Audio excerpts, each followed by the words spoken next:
quduq Abu Bakr Siddiq roziyallohu anhu jannatiyligiga guvoh bo'lgan quduq. Shunda kelganlarida Abu Bakr Siddiq roziyallohu anhu bilan ko'rishdilarda, quchoqlashib o'ng tomoniga o'tirgizdilar. Yana birozdan keyin yana eshik taqilladi. Qarang ya Abu Muso, kim u dedilar. Aytdilarki, "Ya Rasululloh, Umar roziyallohu anhu" dedilar.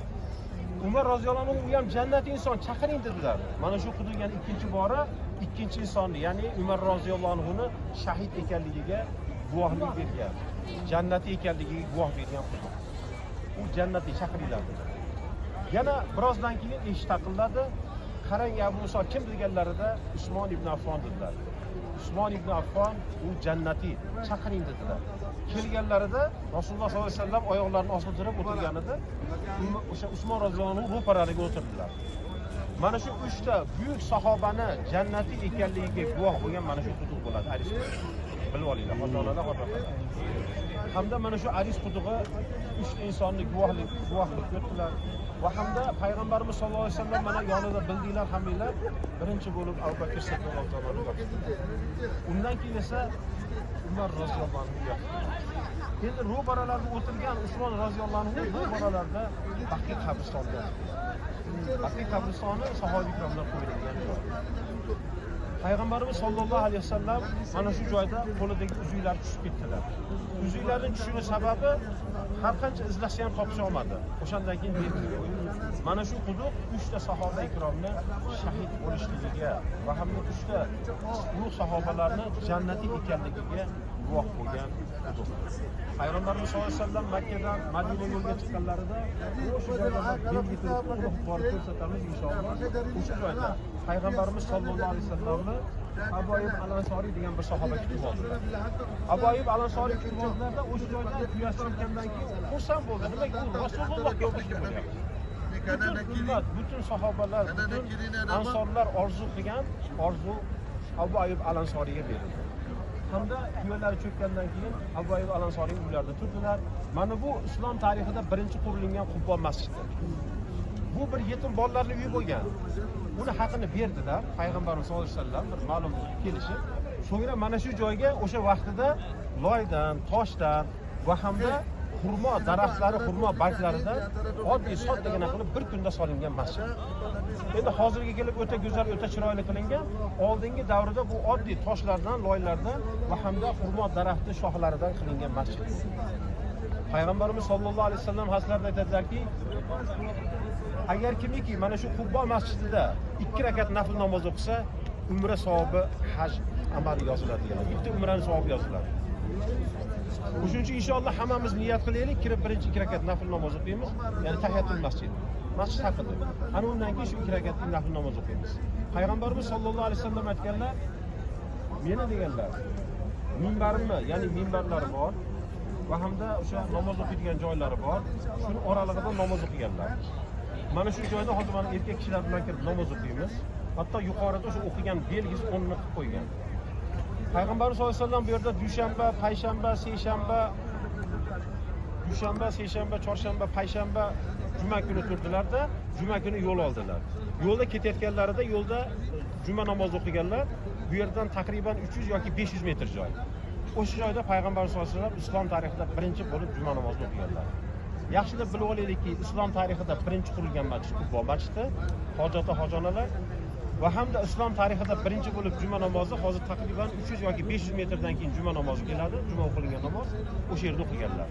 Ana o'shandan keyin payg'ambarimiz sollallohu alayhi vasallam ya'ni Madina Munavvaraga, ya'ni Nabaviy masjidiga qarab yo'l oldilar. Va o'sha joyda borib payg'ambarimiz sollallohu alayhi vasallam o'sha joyda bo'ldilar. Lekin har shanba kuni payg'ambarimiz sollallohu alayhi vasallam kelib mana shu yerda otdami, ulovdami, piyodami kelib namoz o'qib ketganlari hadislarda kelgan. Endi mana sizlar uchun aytadigan bo'lsam hojatli hojonalar bu yerda turgan hammalarimiz uchun ham, 50 yoshlar uchun ham eng og'ir kun. Chunki biz Rasululloh sollallohu alayhi vasallam yonida ko'proq bo'lishimiz kerak.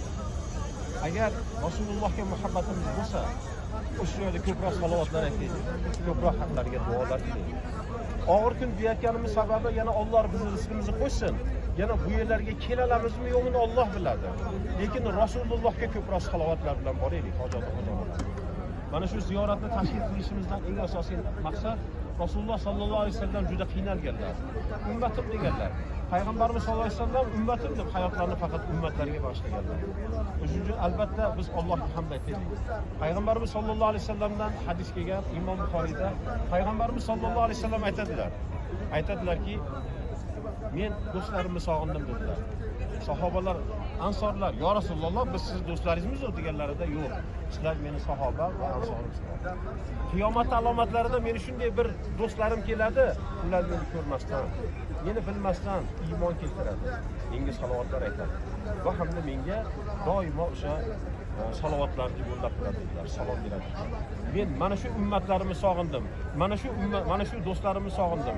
Men hamma ummatlarimga oltin jomlarda, havz kasarlarda suv bersam, havz kasarlardan suv olib, o'sha do'stlarimga, o'sha ummatlarimga men o'z qo'llarim bilan havz kasarlardan ichiraman degan. O'sha ummat bizmiz inshaalloh. Alloh taolo sizlarni mana 8 milliard odamning ichidan 2 milliardi musulmon. 2 milliard musulmonning ichidan Alloh taolo sizlarni tanlab oldi. Bo'lmasa sizlardan kuchli, baquvvat, boy, puldor, millioner odamlar bor. O'zingizlar bilasizlar. Lekin ularni Alloh xolamayapti, qabul qilmayapti. O'zi gaplashishda yoki o'zini ulug' joylarga chaqirishni xolamayapti. Allohga hamd aytinglarki, Alloh taolo sizlarni yaxshi ko'rdi. Alloh suydi, rasuliga qo'shni qilay, rasuliga kelib bir salovatlar aytib, salomlar aytib kelsin deb sizlarni mana chaqirib oldi. Shuning uchun sizlar eng baxtli insonsizlar. Shuning uchun bugun eng oxirgi kun, og'ir kunimiz deyotganimiz Rasulullohning yonidan xayrlashyapmiz. Shuning uchun ko'proq salovatlar aytaylik. Yana Alloh taolo bizni oilalarimiz bilan, qarindosh urug'larimiz bilan, aka-ukalarimiz bilan, farzandlarimiz bilan, yori birodarlarimiz bilan kelayotgan Qurbon hayit ayyomlariga, kelayotgan duo qilaylik, ro'za oylariga mana shu joylarda jamlasin hammamiz. Alloh taolo o'zingdan duo qilib so'raymiz, mana shu hojatda hojonalarimizni Allohim o'zing zurriyotlaridan olim ulamolar chiqargan, qori murattablar chiqargan, islomga xizmat qiladigan olim ulamolar, qori murattablar, ota-onalarga jannatda toj kiydiradigan qoriyalar chiqargan. Allohim zurriyotlaridan Imom Buxoriydek, Imom Tirmiziydek din peshvolarini chiqargan. Allohim bizlarni ushbu qilayotgan duolarimizni ijobat qilgan. Mana shu hojakalarimizni, hojonalarimizni, hojatalarimizni kelishiga sababchi bo'lgan o'g'illari bor. Mana shu o'g'illari, farzandlarni ham Allohim o'zingdan duo qilib so'raymiz, ota-onalarni jo'natibdilar. Allohim o'sha farzandlarni ham shu farzandlari jo'natsin hajga. Qaytar dunyo. Va hamda o'sha farzandlari bilan, nabiralari bilan birgalikda mana shu joyda jamlagan. Va mana shu joyda turgan hojakalarimizni, hojonalarimizni o'tgan otalari, onalari bor. Allohim o'zing o'tgan ota-onalarning oxiratlarini obod qilgin. Yotgan joylarni jannat qilgin. Qabrlarni Qur'on bilan munavvar qilgin. Lepas kita habis solat apa semua, kita akan berkumpul dekat mana? Dekat kemah ni kot. Kemah pertama, kita duduk ke depan saja. Rasulingga qo'shni qilgin. Rasulingga hamsuhbat qilgin. Rasulingga qo'llaridan Amin. Amin. Faqat Rasulullohga qo'shni qilgin. Amin. Barchalarimizni shu joyda jamlasin. Robbana atina fid dunya hasana va fil oxirati hasana va qina azoban nar ya arhamar rohimin. Endi hojata hojonalar